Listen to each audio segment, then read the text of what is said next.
मन को मारने के लिए नियम का बहुत पालन करना जरूरी है। आप अपनी दिनचर्या ऐसी बनाएं, या गुरुजनों से जो पास हुई दिनचर्या, आपके पास प्रातः काल से शयन काल तक 1 मिनट भी खाली नहीं होना चाहिए। ये आप देख लो, जो अभी तक चर्चा हुई वो पूरे संसार में दोष दृष्टि करके भोगों के प्रति या प्रभु पे महत्व बुद्धि करके छोड़ दो, राग छोड़ो। वास्तविक कहीं सुख नहीं। आप लोग देख लीजिए, विवेक से देख लीजिए, अभी तक सब वही करते रहे जन्म जन्मांतर। अब हमको मन की ये जो बलवान वृत्ति है, प्रमथन स्वभाव वाली वृत्ति है, इस पर हम कुछ करना है। कैसे करना है? प्रातः काल जगने से लेकर शयन तक 1 मिनट भी आपका खाली नहीं होना चाहिए, आपकी दिनचर्या में होना चाहिए। नियमित दिनचर्या बनवा लीजिए या बना लीजिए अपने बड़ों से, अपने पूज्यजनों से पास हमारी ये दिनचर्या। जीवन में उसका उल्लंघन नहीं होना चाहिए। ऐसी दिनचर्या नहीं, कागज वाली दिनचर्या नहीं, आपकी वास्तविक दिनचर्या जो है वही होनी चाहिए। जिस समय जो आदेश हुआ है कार्य का, आपको उसी समय वही कार्य करना है। इससे मन तुम्हारा मरेगा, मन के अनुसार। यहां क्या है कि रोज सुनते, आज नहीं सुनेंगे सत्संग, क्या है सुबह तक रोज वाणी पाठ में जाते, नहीं जाए 6 बजे तक सो रहे हैं, शाम की रात्रि तक, या जैसा, ये ठीक नहीं। चलो आज ऐसा कर लेते, नहीं ठीक नहीं, जो नियम दिया गया वैसे ही चलो। अगर नियम से चलोगे तो उससे लाभ क्या मिलेगा? एक तो परमानंद की तरफ बढ़ रहे हो, दूसरी बात आपका मन मरेगा। मन नियम से मरता है। इस मन का स्वभाव बदल जाएगा यदि आप नियमवर्ती बनोगे। नियमानुवर्तिता से मन आपके अधीन होगा। नियम बनाओ आप। नियम अगर आपने नहीं बनाया तो परमार्थ की चढ़ाई पर नहीं चढ़ सकते हो। परमार्थ में आज तक उसी को लाभ मिला है जो नियम से चला है। किसी ने पूछा किसी से कि क्या नियम है आपके, तो उनका हमारे संप्रदाय में तो नियम है ही नहीं। गजब की बात कह दी। यहां का जो नेम है वो प्रेम से शासित है। प्राण चले जाए पर वो नेम छोड़ सकते हैं? देखो ना, मन क्रम वचन त्रिशुद्ध सकल मत, नेम नहीं है। जो आप कह रहे हैं उसी के अनुसार जीवन चलाना है। प्रियालाल के सुख का नेम, प्रियालाल के नाम जप का नेम। प्रियाल हमारे कोई नियम ही नहीं, मतलब खाओ पियो पड़े रहो केवल ऐसे। आप समझो, समझ के बोलो, ऐसे किसी को मत बोलो। परमार्थ में आज तक जिसको भी लाभ मिला है नियम से चलने वाले को प्राप्त हुआ है। इष्ट आराधना में जो जो आपको नियम मिले हैं उनमें शिथिलता नहीं होनी चाहिए, और बहुत काल तक एक नियम में चलने वाले को सिद्धि प्राप्त हो जाती है। जिस स्थान पर, जिस आसन पर, जिस समय पर जो मंत्र जितना, वो नियम होना चाहिए। ऐसा नहीं कि आज 20 माला जप लिया तो कल 10 माला जप कर लिया तो 2 दिन जपा ही नहीं फिर आगे, ऐसे नहीं होता। एक नियमानुवर्तिता। 5 मिनट का भी अंतर आपके नियम में जब नहीं पड़ने लगेगा, नियमित नियत समय, यह संतों में देखा गया है। 6 बजे उठना, 6 बजे शयन, 6 बजे उनकी जो दिनचर्या, एक दिन अगर देख लो तो दूसरे दिन तुम कह सकते हो इस समय ये साधन कर रहे होंगे, क्योंकि उनका नियम है, वो वैसे ही मिलेंगे। बड़े बड़े महापुरुषों में देखा गया है। ये 2 बजे के जगने का समय तो मतलब जैसे लगभग विषयी पुरुष होते हैं, ऐसे लगभग जो भगवत प्राप्ति की लगन वाले साधु 2 बजे जग जाते हैं सब। ये नहीं, कोई आश्चर्य की बात नहीं है। हमने देखा है गंगा के किनारे जैसे ब्रह्म 2 बजे शुरू हो जाता है, कुआं से जल इतना और सब दिनचर्या, गंगा नहाने के लिए फिर जाना, बाद में यहीं से स्नान करके फिर बाद में गंगा स्नान करने जाना। जो अनियमित साधन करता है, यद्यप साधन अविनाशी, पर मन मरेगा नहीं, मन अधीन नहीं होगा, ध्यान रखना। अनियमित, नियमित,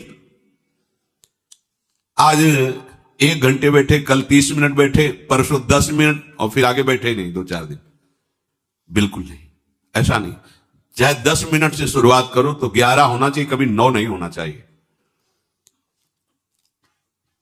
और बार बार दिनचर्या का परिवर्तन नहीं होना चाहिए, मंत्र का परिवर्तन नहीं होना चाहिए, नाम का परिवर्तन नहीं होना चाहिए।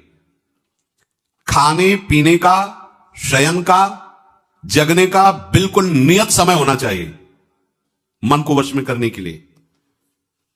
ये जो लोग ने कि जब जहां जैसे आया चिड़िया की तरह चुनते रहते हैं, कुछ लोगों को तो देखा है यहां तो शासन है, सत्संग में भी बोतल खोली एक एक घूंट ऐसे थोड़ी थोड़ी देर पर, अरे मर थोड़ी जाओगे, अमृत बरस रहा है भगवत चर्चा, उसका पान करो। चिड़िया की तरह कभी ऐसे जेब में डाले, वो रंगीन पुड़ियों नहीं होती है ऐसे थैली निकाला, भुजिया चबा दो पानी, ऐसे मर थोड़ी जाओगे। एक बार भोजन डाल दो, प्राण पोषण होता रहेगा, एक बार नहीं दो बार नहीं, इसके बाद ज्यादा ये नहीं होना चाहिए, थोड़ा ये पाया थोड़ा वो पाया, थोड़ा प्रसाद में मिले प्रणाम कर लिया, जरा चख लिया रख लिया, और जब प्रसाद पाए तब पा लिया। बार बार खान पान से भजन में विक्षेप पहुंचता है। अगर मन को मारना है, भगवत प्राप्ति करना है, तो खान पान का समय, शयन का समय मानो आप 9 बजे से 2 बजे तक, 9 बजे आप सैया पर होना चाहिए। 2 बजे आप सैया छोड़ ही दो, नींद आई हो या ना आई हो इससे कोई मतलब नहीं। नियम सो नियम, ये नहीं आज रात में नींद नहीं आई तो आज सो लेते, नहीं, उठो तुरंत आपकी दिनचर्या। अपने लोगों ने अभ्यास जब किया ना, तो उसमें यह नहीं कि जग के विचार करना है कि उठना है, जेव ही घड़ी पर दृष्टि गई। आज तक भगवत कृपा से कभी अलार्म नहीं लगाया, बचपन से लेके अभी तक। मिले ही नहीं घड़ी तो अलार्म क्या लगाए, गग्गा के लिए घड़ी लेके कौन घड़ी देगा, गरीब किसानों के। एक समय निश्चित 5-10 मिनट के अंतर की बात नहीं कहते, तुरंत वस्त्र हटाओ, तुरंत। ये नहीं कि ओढ़ के ध्यान करेंगे, वो ध्यान नहीं होगा, वो सो जाओगे। वो पहले अगर सर्दी के समय हटा दिया, ऐसे खुले बैठो, ठंडी लगेगी, अब नाम जप करो जितनी देर तुम्हारा नियम हो, नहीं तो चलो अपना शौच स्नान पवित्रता। फिर उस शयन वाले आसन पे ना बैठे, अगर फिर नहा धो करके बैठ जाओगे तो एक नींद पूरी और हो जाएगी उसमें। और प्राय लोग यही करते हैं ना कि पहले तो बोले नहाने धोने की जरूरत नहीं, नाम जप कर लेंगे, उसी में बैठे। ओढ़ के अगर बैठ गए तो सूर्य उदय हो गए, कितने नाम जपा उनको खुद पता नहीं, क्योंकि वो कम्बल की उसमें, या नहा के जल्दी से उड़ के बैठ गए फिर सो गए। ऐसे साधना नहीं होती। स्नान करने के बाद फिर आसन में बैठ के बहुत साधारण अवस्था, ऐसा नहीं कि खूब गरम गरम कंबल ऐसे उड़, नहीं, ठंडी लगनी चाहिए, शांत बैठ, आंख खुली, ध्यान नहीं करना चाहिए, आंतरिक ध्यान करो। आंख मूंद ली ना तो सुषुप्ति में पहुंच जाओगे। ध्यान पूर्वक ऐसे, जैसे चातक स्वाति की बूंद को निहारता है, भागवत में आया कि कैसे सुनता होना चाहिए, वक्ता के प्रति चातक दृष्टि से देखते, एक एक शब्द श्रवण इंद्री से वो पान कर रहा है, ऐसे शांत तो एकदम देखते हुए ऐसे पान। श्रोता सोई परम सुजान, सुनत चित रति करे। आपके वस्त्र पहनने का ढंग, चलने का ढंग, बोलने का ढंग सात्विक होना चाहिए। सोमवार को अमुक रंग का, मंगल को अमुक रंग का, बृहस्पति को अमुक रंग का, ऐसे चलने की भी अलग अलग स्टाइल, अलग अलग से डालना का। अगर भगवत प्राप्ति करनी है तो सात्विक चाल हो, सात्विक भाषा हो, सात्विक वस्त्र हो। इनका भी बहुत प्रभाव पड़ता है, वस्त्रों का भी प्रभाव पड़ता है, चाल का भी प्रभाव होता है। अभिमान की चाल देखना, छाती में हड्डी हड्डी पर फैला के चल रहे मानो सूरवीर है, हाँ, जाग में मांस नहीं है, केवल पैंटे दिखाई दे रहा है, बात ऐसा अभिमान ऐसे टांग चला मानो, ये सब नहीं। सात्विक वृत्ति से चलो, सात्विक कपड़े पहनो। ऐसा नहीं कि अब लाल ही पहनना है तो अमुक कंपनी का आना चाहिए, लाल रंग का या पीले रंग का। कितने का स्वेटर, बोले 1,70,000 का है। अपना जीवन सात्विक हो, सात्विक वस्त्र भी वस्त्र, और हमारा चलना भी सात्विक हो, हमारा बोलना भी सात्विक होना चाहिए। अब इसके बाद उपासक को देखो, ये तो नियमावर्तिता हुई, अपने मन के ऊपर हर समय दृष्टि रखनी। उपासक शब्द इसीलिए है, विषयी पुरुष नहीं रख सकता। उपासक को हर समय मन पर दृष्टि रखना है, क्या सोच रहा है, ऐसा क्यों सोच लिया इसने, ऐसा क्यों ये प्रेरणा है, क्या हमारा भोजन गलत हुआ, क्या संग गलत हुआ, क्या हुआ, पूरी जांच हो रही। आप सच्ची मानना, प्रारंभिक बात तो अलग है कि मन पूर्वश, नहीं तो ऐसा नहीं है कि काम के विषय में सोचने लगे, ये लोभ के विषय, ऐसा नहीं है। आपका संग गलत हुआ, आपका दर्शन गलत हुआ, आपका गलत श्रवण हुआ, भोजन गलत हुआ, तो ही हो सकता है। नहीं, ऐसे नहीं कि भगवत चिंतन की धारा में बीच में काम आ जाए, बीच में क्रोध आ जाए।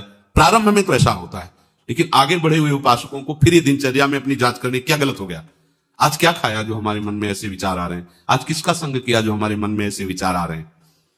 यद्यपि बड़ा कठिन है मन की जांच करना, क्योंकि हम मन ही बने हुए हैं, तो जांच क्या करेंगे। जांच तो वो कर सकता है जो थोड़ा मन से अलग हटा है ना, दृष्टा भाव देख रहा है मन को। हम तो मन ही बने हुए हैं, जो चाहता है वो हम चाहते हैं। देखो ना, बहुत बातचीत से समझ में आता है, आज हमारी ये खाने की इच्छा है, आज वहां जाने की इच्छा है, तुम्हारी थोड़ी, मन की है। थोड़ा अलग हट करके देखो, फिर उसमें निर्णय करो, सही है या गलत। जो जो विचारों में आप सपोर्ट दे देंगे वो मन के संस्कार बन जाएंगे। आप सपोर्ट नहीं देंगे तो संस्कार नहीं बनेगा। ये बहुत खास बात है। जब आप भजन में बैठे हो, साधन में, या चलते फिरते उठते बैठते, ये जो शास्त्र विरुद्ध गंदी स्फुरणा दे, आप बिल्कुल इसको सपोर्ट मत करना, नहीं संस्कार बना देगा।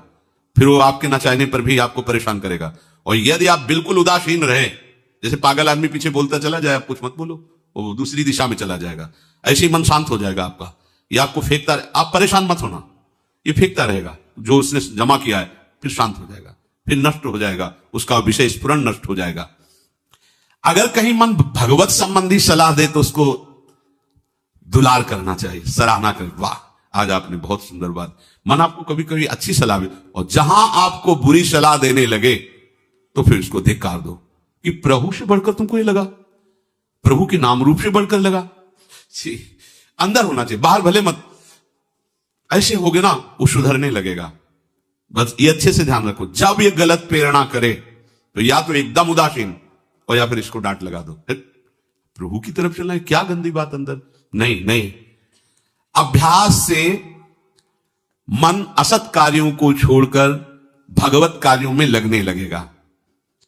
धीरे धीरे जब इसको स्वाद मिलेगा तो पूरा का पूरा ये आपके अधीन होने लगेगा। ऐसा नहीं है कि मन वश में नहीं, मन वश में की वश की बात, मन की ताकत नहीं होती कि विषयों में चला जाए। आप करके तो देखो भजन, नहीं ऐसा होता तो पूरा जीवन बर्बाद हो जाए। फिर जो मन ही वश में नहीं होता फिर क्या, नहीं ऐसा नहीं। पूरे जीवन को पढ़ा है। साधु की सबसे बड़ी पढ़ाई मन की होती है, वो मन को पढ़ता है, पूरे जीवन मन को पढ़ा है, उसने देखा है मन, अब क्या परिवर्तन, अब क्या परिवर्तन, अब क्या स्थिति, अब क्या स्थिति।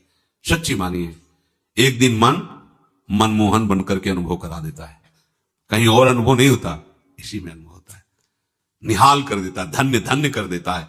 बस इसके असत वासनाओं, असत चेष्टाओं, असत स्फुरणाओं का आप साथ न दें तो ये आपसे अलग हो नहीं सकता, ये भगवदानंद में डुबो देगा।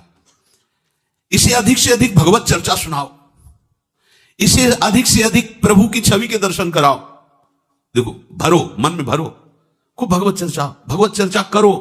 प्रभु की श्री विग्रह, आप जिस कमरे में शयन करते हो उस कमरे में कहीं भी कोई सांसारिकता नहीं होनी चाहिए।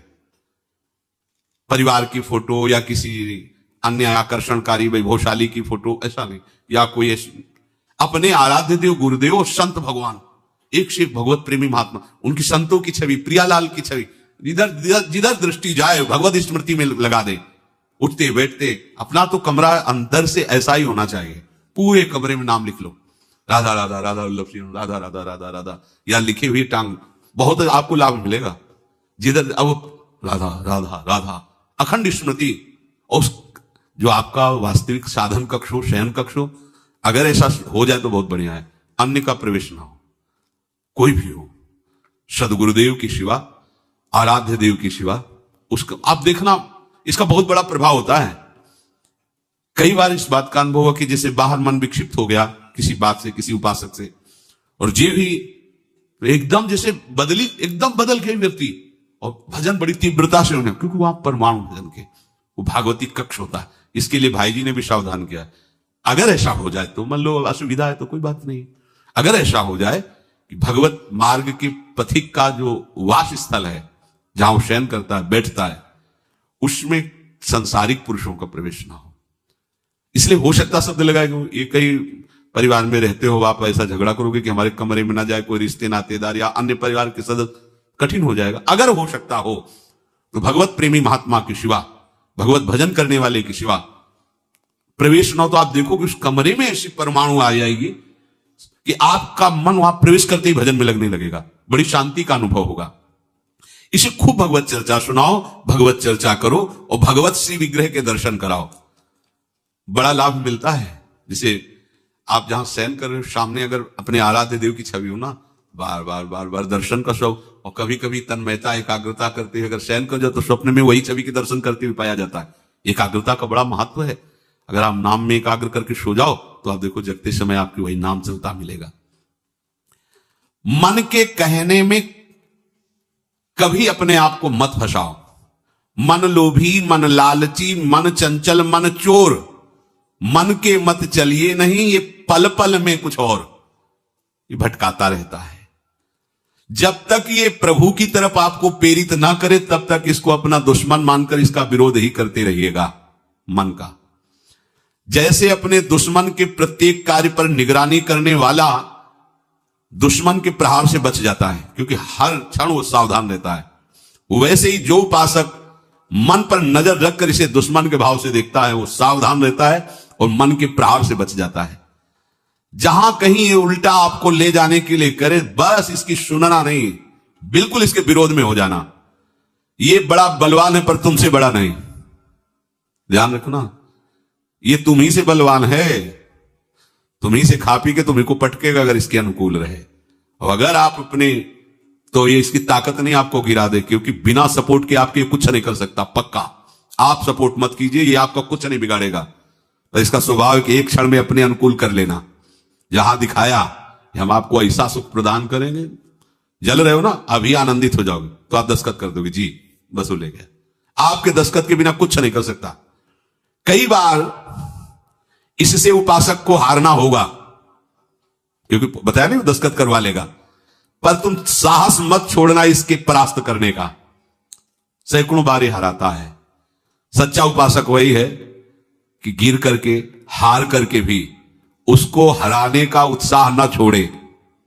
ये हरा देता है, बहुत बार हरा देता है, क्योंकि पूर्वाभ्यासी बहुत दांव पेच जानता है, हमको अपने अधीन किए रहता है। कई बार तो ऐसे ढंग से हराता है कि समझे नहीं आता कि मुझे हरा रहा था क्या। जब हार गए तो लगता है हाँ हार तो गए, इसका मतलब हमको हरा रहा था। हिम्मत मत हारना, जीत तुम्हारी होगी, क्योंकि तुम प्रभु के सीधे अंश हो और ये तुम्हारी ताकत से बलवान हो रहा है। दृढ़ता से लड़ो तो दिन दिन तुम्हारा बल बढ़ेगा और मन का बल घटेगा। और यदि इसका सपोर्ट करते रहोगे तो इसका बल बढ़ेगा, तुम्हारा घटेगा। तुम इस पर जिस दिन विजयी हो गए तो ये मन न रहकर श्री कृष्ण हो जाएगा। पर ध्यान रखना, ये बहुत चतुर है, ये कभी डरवाएगा तुमको फिर अपने अधीन करेगा।